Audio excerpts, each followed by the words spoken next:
The Pitch and Prime podcast is presented by Brew HQ, your home brewing headquarters. Whether you're an advanced brewer or just starting your brewing journey, Brew HQ has everything you need. Enjoy fast, free shipping in Canada on orders over $75. Get 10% off your first order by going to brewhq.ca and use coupon code BREWPOD10. That's BREWPOD and the number 10 at checkout. Brew HQ. Life is brewtiful.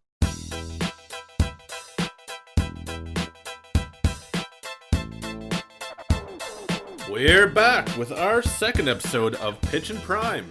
I'm your host, Jonathan Primack. Joining us again is the rest of the Brew HQ crew. Our brand manager, Julie Guy, and brew guru, Tyler Graves. How's everyone doing today? Good. Doing well. Doing well, awesome. So we're talking about homebrew clubs today. Advantages, maybe even disadvantages, how to get involved, and what to expect if you make the leap.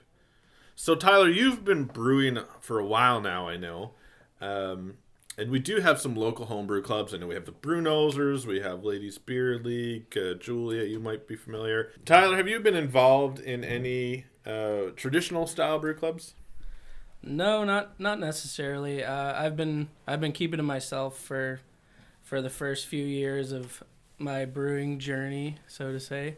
I've been pretty active in the online forums and stuff like that. There's a lot of like useful how-tos and informational stuff, and keeping up to date with all the brewing competitions and just other random beer events going on here in Nova Scotia. Now, would you say the idea or concept of a brew club appeals to you in any way? I mean, being someone who is already quite an active brewer, you've been brewing for a few years, so, you know, as compared to some folks we'll talk to who started in a brew club right out of the gate, do you see now any appeal? Maybe do you feel like you're kind of reaching a ceiling with your brewing and you'd like to maybe seek a way to enhance your experience? Yeah, for sure. I think a lot of some different people's perspectives, and like some people might do something a certain way. Like some people might do like a single vessel brew system, whereas I'm doing a 3-vessel brew system, and just trying to like expand my knowledge and see what other people's experiences are with different brewing setups and stuff like that. I'd definitely like to get more involved with the community, like face to face. Of course. Yeah, so I'm just watching out for the next beer exchange or something like that, and I might head out there and try to start expanding my brewing network. Cool. I like to think of Tyler as my brew club. Tyler's your Because all the advice I pretty much get is from Tyler right now. So, So we do have a brew club going. we have a little internal brew club, I think. Brew club of 3. Yeah. We're going strong. We don't have a name yet. But the odds are forever in our favor. So Julie, I had mentioned you had started with the Ladies Beer League at one point and gotten up somewhat of an educational and inclusive program, which is really cool.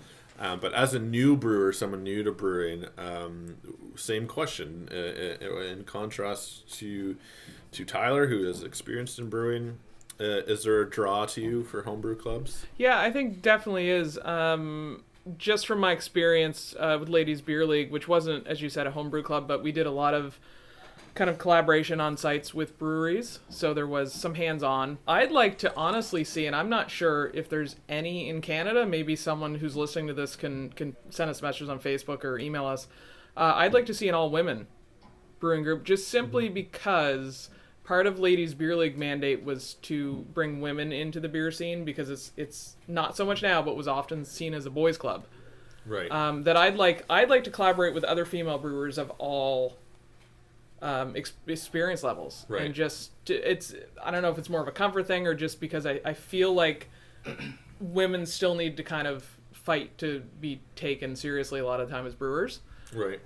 So I don't know if there's any in Canada. I'm hoping someone can. I haven't found any, but I'm hoping maybe someone can tell us if there is. There's a lot more women that I've noticed brewing, like at brewing competitions and stuff. Oh, yeah. See them there. And Yeah, well, Yeah. And we spoke to Kelly Costello Yeah. last episode, and I mean, Yeah. they had a competition for women or or female identified Yeah, individuals. the Fembot. Yeah, and had over 30 entries, which is kind of a shocking just for this, and it was number. pretty local too. Yeah. So can you imagine in bigger cities? Yeah. And she was someone who just delved headfirst into it. Right. She, basically learned as she went, and I feel like, that's what I'm doing right now. I have a little bit of I have a lot of knowledge of beer, but in terms of the actual brewing. Right. I just recently started all grain 2 months ago. Yeah, theory versus the practical. Yeah. Cool. That's great. Awesome, guys. So today on the show we have 2 Homebrew Club members. We have Devon Lyons from the Lethbridge Werthogs and Jamie Fowler from True Grist in Ontario. And we caught up with Devon via an online chat to hear about his club experience. All right, we're on the phone now with Devon Lyons. He's a homebrewer from Alberta and a member of the Lethbridge Werthogs Brewing Club. Welcome to the show, Devon. How you doing? Good. I guess before we start, what's in the fermenter these days? Well, we just made a beautiful pastry stout for Christmas. It's came out at about 12% alcohol, and right now it's sitting on 4 kilograms of raspberries with a liter of chalaka in it. So it's going to turn out beautifully, I think. Oh yeah, the chalaka, the new chocolate additive that's been going around. Yep. Yeah, it's our first time trying it, but we got it in and gave it a taste, and man, oh man, is it something special, I'll tell you. Beautiful. Well, that's why I like to ask this question, because it's always very interesting to hear what people are working on at home and what kind of creativity is going on. So we're talking today, Devon, about homebrewing clubs, and like we mentioned, you're a member of the Lethbridge Werthogs, W-E-R-T. Can you give us a little bit of a background or origin story of the Werthogs, name came from, and how it developed to become a brewing club? Honestly, I don't know a ton of that stuff. I'm a fairly recent member myself. We started with the club about a year ago. I know the club's been around for ages, and there are quite a few older members who've been there since the beginning. I believe that it was just a mashup of the word wort and hog, and then they chose a different spelling because, of course, warthog is the animal. Right. But as far as I know, the club started probably about 20 years ago, if I'm not mistaken.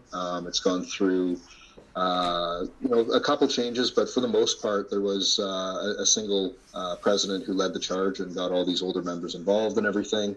He left the club about 2 years ago now because he just retired and moved out to another location.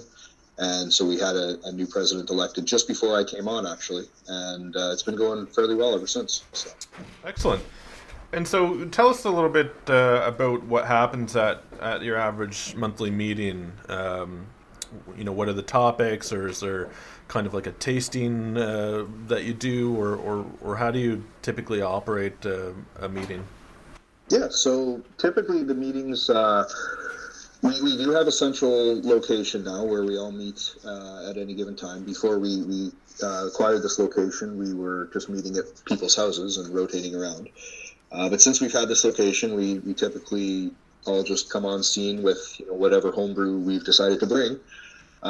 We have some social times, about 20-25 minutes of social interaction before we all sit down, have a meeting. We do a tasting round where we'll pick out 3 or 4 homebrew that people are particularly proud of, pass them around the table, get everybody's thoughts and feedback on them. Sometimes they're not necessarily always the best that somebody has. Sometimes someone may bring something they have a problem with and ask, what do you think this off flavor is? How do you think I can fix this? That kind of stuff. So it's a good time for people to sit down and, gain other people's experience. Then after that, we'll talk about club business, what competitions we're going into, what competitions we're hosting, what our plans are for the next meeting, and then we'll have whatever presentation we've lined up for that day, if we have one. So we've been trying to line up presentations on topics that are pertinent to home brewing, such as, yeast and the differences between various strains and hardware, get someone on to do a talk. And we try to bring people in to the club. For instance, with yeast, we've reached out to Imperial Yeast to, get on Skype with us for, half hour, 15 minutes or so, and just give us a rundown of, the process, how the yeast strains are different, stuff like that. So that's the kind of stuff that we do. And then we kind of just hang out and socialize and, all go home. Perfect. Yeah, no, it sounds like a pretty active group you have there. Can you tell me, did you start brewing prior to joining the club, or did you kind of discover brewing in the club at the same time? No. So I started brewing actually about 3 years ago. And by starting brewing, I mean I started researching and diving into it. My wife bought me a extract-based brewing kit as a Christmas present 3 Christmases ago. So this will be the 4th Christmas that I've been quote-unquote brewing. And I think she bought it as a lark, but it got me down this path of brewing, and I started diving in and researching it and just devouring any information I could find on the internet, which, by the way, is a scary, scary place for a new brewer. There's a lot of misinformation out there. Yeah, a lot of conflict. Well, I find the scary thing is there's not just misinformation, which there is, I've seen myself, but there's also a lot of conflicting information. Both sides are kind of right. So it's, what direction do you take? Yeah, no, exactly. That's 100% correct. So, for instance, you'll hear from one group that, clarity isn't important. And then you'll hear from another group that clarity is the most important thing. And the truth is, and as far as clarity is concerned, that it's up to you as the home brewer, whether you want a clear beer or not. I mean, there's even commercial examples nowadays of intentionally unclear beers on the market, all the New England IPAs and stuff that are coming out. So, as the industry advances, as the hobby advances, so too does dogmas and ideological positions that people stake out. Mm-hmm. So it's really a maze to kind of navigate yourself through, and that's where a homebrew club would have been immensely helpful for me in the beginning. Unfortunately, I had absolutely no knowledge of any homebrew clubs in my area, and so I wandered that labyrinth myself. And it was only after I'd been brewing for about a year and a half, and doing quite well from all reports, that someone said, "Hey, you're pretty good at this. Why don't you take a look at the Werthogs?" And they had a friend who was in it, and so I searched for them and found them and signed up, and the rest is history. So. And now, having said that's interesting, a way to look at things. So what I'm kind of curious about is, aside from the fact that obviously as you've been brewing, you've gained your own experience and learned your own truths in terms of brewing, but does being part of a club kind of give you a safe haven, where you get together and you're all, you say you're critiquing each other's beers together. So in some ways it kind of a safe haven where you substantiate each other's ideas and you kind of go your own way and carve out your own kind of brewing rights and wrongs? Yes and no. It's definitely a safe haven where, if you have a beer that you want someone to taste because it has an off flavor, no one's going to look down their nose at you for that. Now, the reason why I said yes and no is because, at least in our club, we have some senior members who, have been brewing for years and years and years and doing it the same way, who just are not aware of recent technological advancements in yeast, advancements in equipment, all that stuff, who are very entrenched in dogmatic beliefs about what you should and shouldn't do with beer. So it gives you, I would say it gives you an equal dose of both. When a member has a beer that they're concerned about and they say, okay, hey, here's something with an off flavor, and we send it around, we might get 15 different opinions as to what that off flavor is and what the brewer could potentially change to rectify that. And each of us have our own opinions and stuff like that. But as far as being a safe space of those opinions, yes, no one is, looked down upon or ostracized for having those opinions. They're just a difference of opinion. Right. And so in light of that, in light of having, difference of opinions in some respect, would you still say being involved in a homebrew club has enhanced your brewing experience, your kind of joy for the hobby itself? Oh yeah, absolutely. Yeah, I've made friends in the homebrew club that I never would have met otherwise, that are, really good friends of mine, and we get together regularly and brew. And it is a fun time. There's a reason why the quote unquote clubhouse that we got is actually a part of my business. There's a reason I volunteered it. It's not because we don't like the club or anything like that. It's because conversely we love the club. We want to see it expand, and we find it a great place to get together and all focus on what we love doing, which is brewing. So. Right. And so you would attribute some of your success and some of your skill level to being involved in a club. I guess I'm trying to get a sense of does being involved in a club perhaps give you an edge or at least maybe expedite the learning curve when it comes to developing your own kind of sense of right and wrong within the brewing world?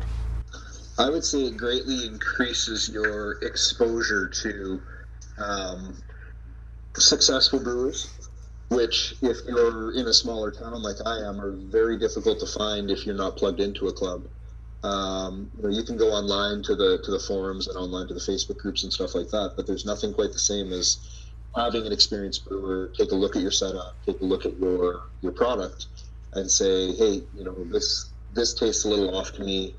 I think you might have a problem with oxidation or something like that.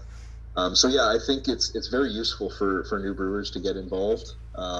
It definitely takes some of the mystery out of it. Like when I was starting, even some of the terms and the processes that were commonplace and that are second hand knowledge to me now, or they roll off my tongue in common conversation.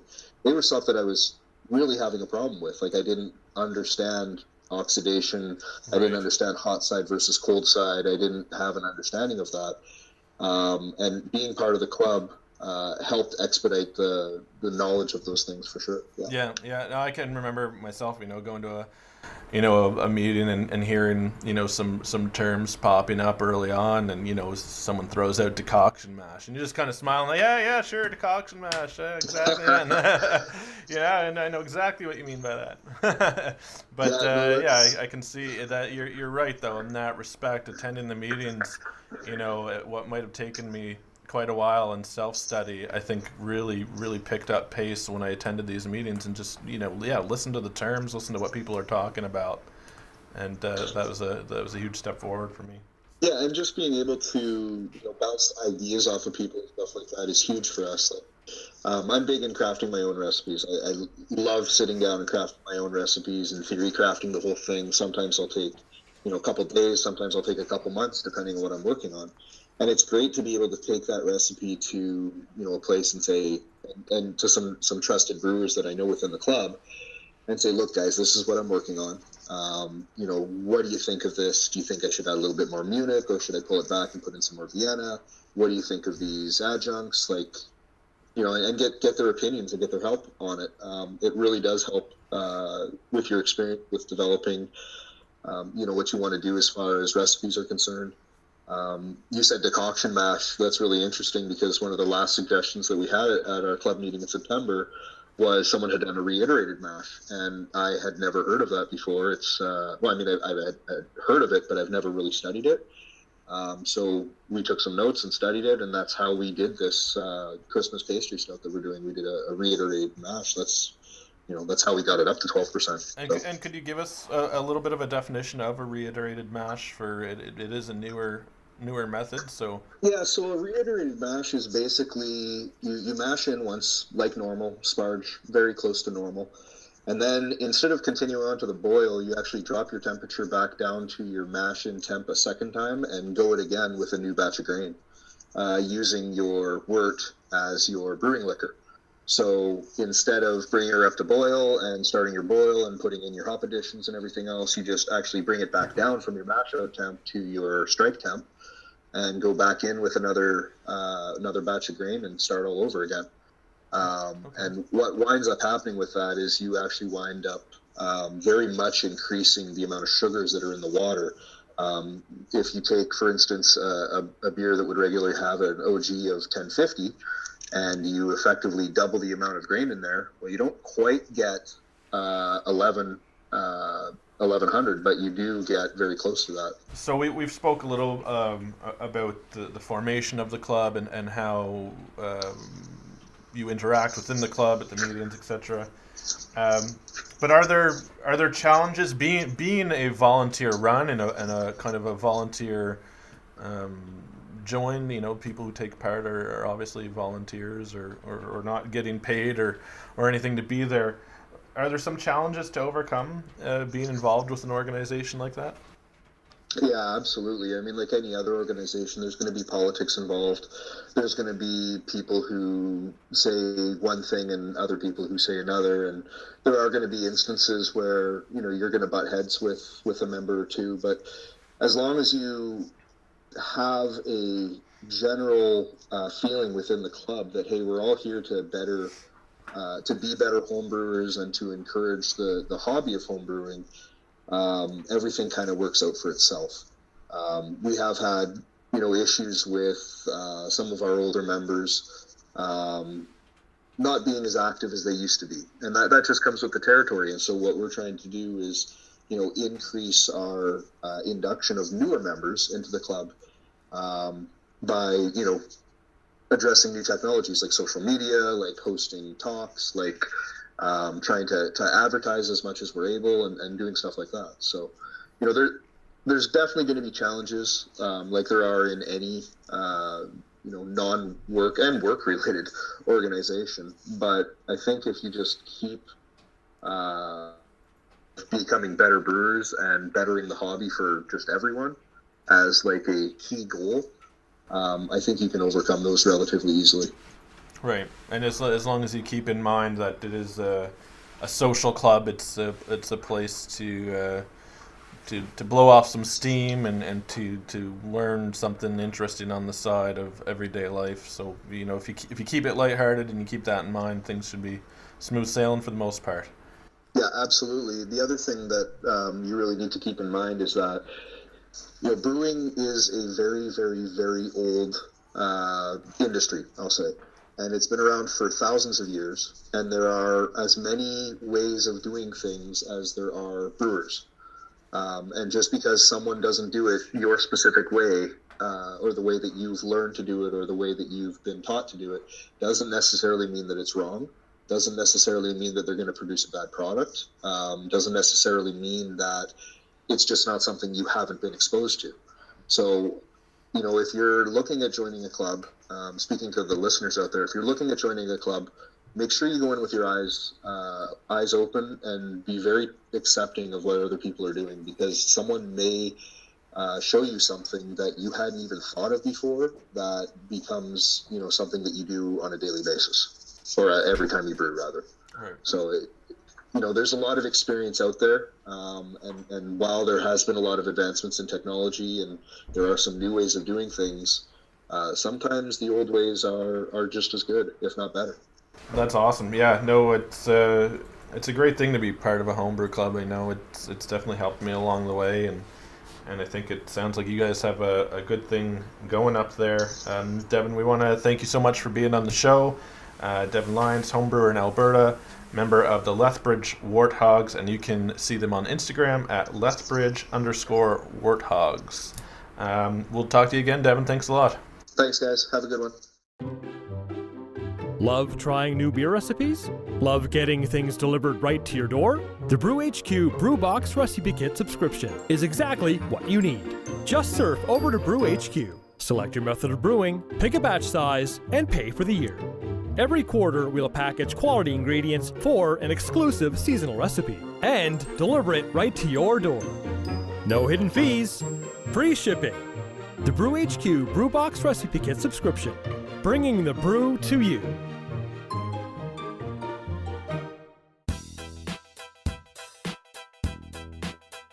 We are now sitting, not sitting with, but in spirit, Jamie Fowler. He's the competitions director for True Grist in Guelph, Ontario. Welcome to the show, Jamie. Hi, Jonathan. Thanks for having me. No problem. So, first off, I know we were doing a little video chat before we started the recording here, and you have a pint in hand. So tell us what you're drinking, I guess. Right now, I've got a my homemade goza. It's one of my favorite styles to brew right now. So I just thought it was a fitting one for this interview. Perfect. Yes, sounds delightful. So we of course we're talking about clubs today, and we'll get to the club shortly. But let's learn a little bit about you. Can you give us your background in brewing? How you got started? Why you got started? Yeah, I started about a little over 4 years ago, sometime in 2014. I was already a big craft beer fan.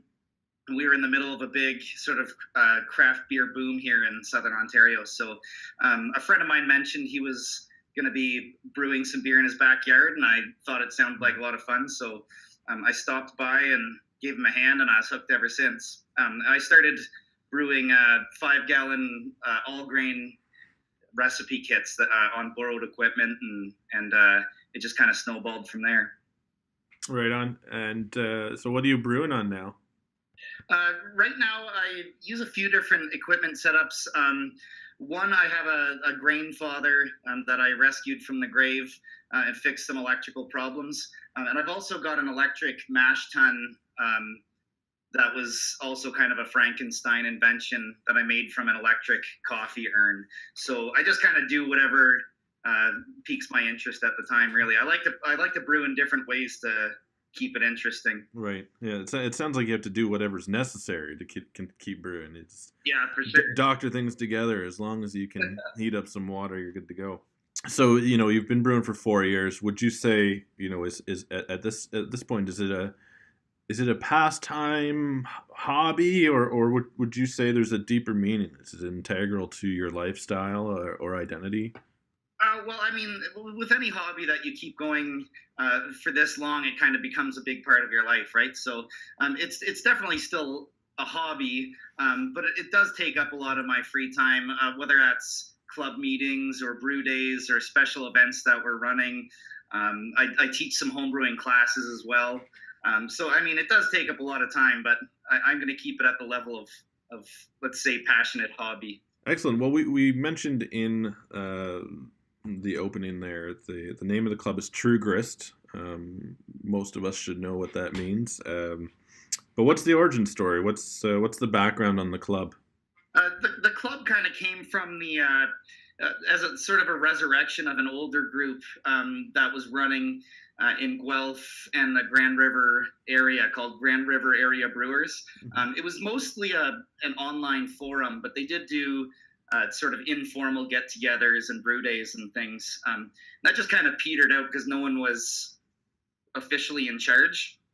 So a few of the core members of that group decided to start fresh and start an official club with monthly scheduled meetings and special events and all that kind of thing. So now we're up to about, we have not just shy of 100 dues-paying members and a couple hundred more who are registered on the forum and may or may not be coming out to meetings. We don't check on due-paying status and stuff at meetings. So a lot of them are likely coming out to some of our events as well. The name was just sort of crowdsourced from that small group of 40 or 50 people who started up the club. Right. That was the first official meeting was October 2016. Wow, perfect. And so you talk about dues, and that's something I wanted to ask about is because there are different clubs that operate in different manners, and like you said, originally it was just a forum, and I've seen clubs like that, and it kind of takes a little bit of wind out of the sail, I guess. If you don't have something organized and you don't have someone at the helm, and it's kind of a free for all, you might not get as much benefit out of the organization. So can you tell me a bit about what does a due paying member get in return? Yeah, our dues are currently at $20 a year, and they'll likely stay in that range. We're exploring some different options for the new year to help get more people involved. The dues really mostly cover maintaining the website, buying special occasions permits for our meetings because we do bottle shares, but they're hosted at commercial breweries, so we need to pay for permits for those. And we've also used it to buy some club equipment like a projector and a screen for educational presentations, and some we're starting to buy equipment that club members can borrow for free. Like right now, we've got a jockey box that people use for their own events, weddings or parties or whatever. So that's what our dues go towards covering. Like I said before, we don't check on people whether or not they've paid their dues. We don't want that to be a barrier to people coming out and getting involved. But there are very few things that you can't be a part of without paying dues. One of them is our bulk buys for ingredients, like consumable supplies, because there are costs associated with that. And we think people are getting a big benefit from those bulk buys anyways. So that's one of the things that are limited to dues paying members, but all of our meetings and the vast majority of our events are open to anyone who wants to come out. So is there a particular format followed during a meeting? I understand you do bring in speakers and have some educational sessions, but more often than not, what does the average monthly meeting look like?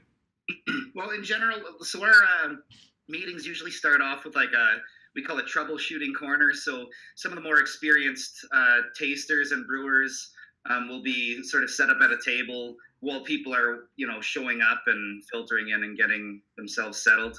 And we'll be available for people to bring beers that they consider problematic. So there might be an off flavor or something that went differently than they'd planned. And we talk to them and help kind of diagnose that. So that's sort of the lead up into the meeting. And then we'll have just general announcements about what the events we have coming up, like competitions or special events or recaps of things we've recently finished up. And then we most often have some sort of an educational presentation. Like I said, ours are hosted at breweries, commercial breweries and brew pubs normally. So we often have one of the brewers or one of the proprietors of that brewery talk about some topic that they're a specialist in, or sometimes we bring in people from outside, from a yeast lab or something like that. And then other times we'll have club members who've been working on something specific, a piece of equipment or a process, and they'll talk about that a little bit. And after that could be anywhere from 10 to 45 minutes. It really depends on the topic. And then we finish it up just with a bottle share and sort of social time and networking. You are the competitions director. So I know that your club has an internal competition every year that runs a bit different than the average brew-off. Can you tell us a bit more about that? Yeah, so this year it sort of changed shapes quite a bit. Last year it was a beer advent bottle share, so people signed up and we distributed all the bottles. Well, I wasn't involved at the time, but they distributed the bottles, let's say, and then everyone sort of did a tasting, made their own notes, and it was sort of a people's choice thing. They just voted on their favorite, and someone won. So this year we wanted to include a little bit more. There's been a lot of interest in BJCP certification, judging, and participating in BJCP competitions this year. So we included a mini BJCP style competition along with the same format that we had last year. So we got together and got certified judges and ran it as a competition as well, a one-day competition as well as the Advent Exchange. Right. Okay. And do you have thoughts on the club potentially hosting a BJCP sanctioned kind of open competition or anything in that direction? Yeah, definitely. We'll be. We're in the preliminary stages of planning. Right now, we're planning out what's going to happen for the rest of the year, 2019. So choosing events and everything. And one of those things is going to be a competition, likely in June. That will be open to people outside of the club as well. Of course, it'll have to be capped because it's our first time around, so there'll be a maximum number of entries. But that one will be an open competition for whoever wants to join in. Perfect. Cool. Well, we look forward to hearing about that. Keep us in the loop when that comes up. For sure. Please. So tell me, how's being involved in a homebrew club kind of affected your personal experience in brewing? Well, it definitely accelerates sort of it kind of pushes you along the learning curve a little more quickly. Having a reasonably large number of members like we do, we have a big pool of experience to draw from, right? So if you're having a problem with brewing, with your process or with off flavors or whatever, odds are somebody else in the club has had it as well. So it gives you a big resource to draw from in that way. But also beer is a social thing, right? It always has been, and it's always more fun to share it with someone else. So it gets you connected with people who with the similar interests that you have, but it also exposes you to maybe different parts of beer and brewing that you wouldn't have otherwise come across, styles that you haven't got any experience with, different techniques and ingredients that you maybe haven't been exposed to. So it's always a benefit to have a sort of a diverse range of input, I think. Right. And can you tell me, you speak about it accelerating your learning curve and being an educational spot. Is it all business when you're involved with the club events, or is there something important about the social aspect?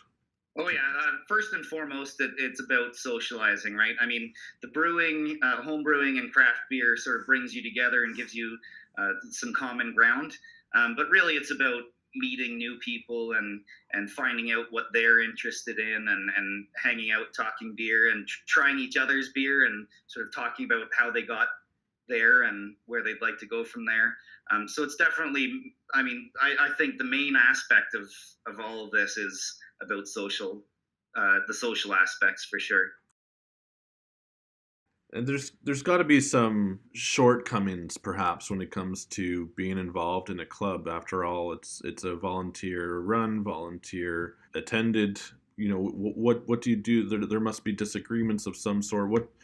How do you keep things progressing and moving forwards in this situation when there's conflict?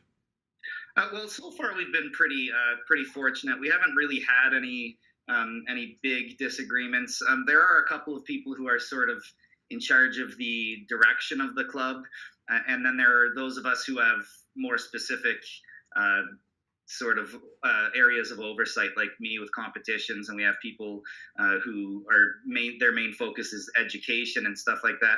I think if you have a diverse enough group of people coming from different points of view, running these things, there's going to be something for everyone anyways. So as long as there's not one person who is the be all and end all of what we end up doing, it ends up having something interesting for everybody. So we haven't really had too much to deal with in that respect. I mean, maybe that could happen someday, but I think everyone's here for the same reason. They love beer and they love brewing, and that helps us find pretty simple, amicable solutions to any differences that we've had.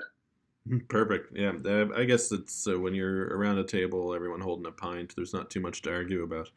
Yeah, and I mean, if there comes a time where you just say, well, whatever, we'll just agree to disagree, and we're still going to have a good time anyways.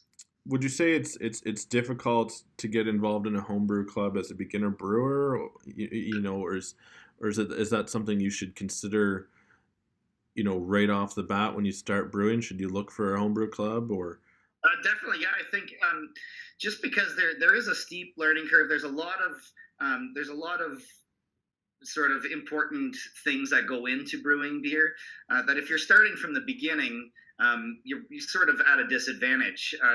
And just the matter of having access to different people's equipment, you can buy used equipment, you can bounce ideas off of each other, you can come out and brew with people, because there are significant investments in equipment sometimes.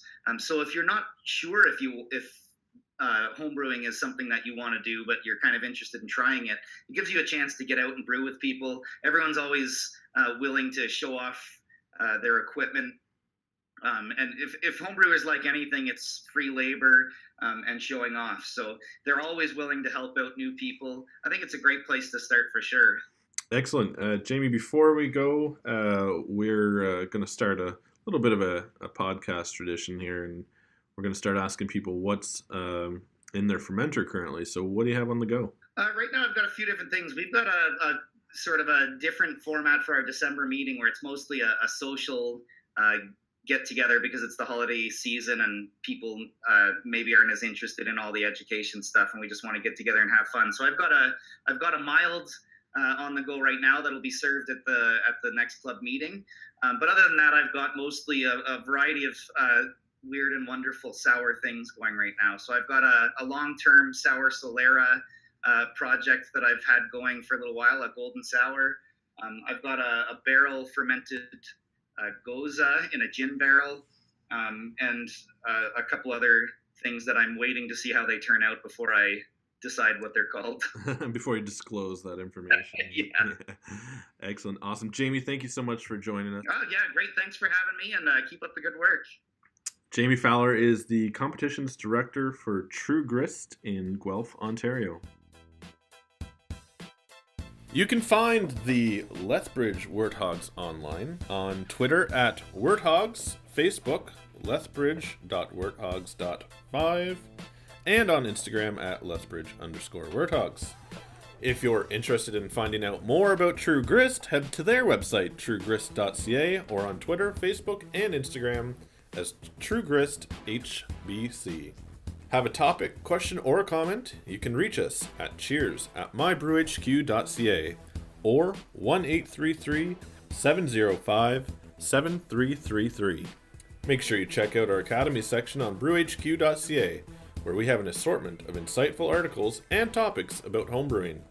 Thanks for listening to Pitch and Prime. If you're enjoying our podcast, please rate and review us on Apple Podcasts. We'll be back in January with a new episode about food and beer.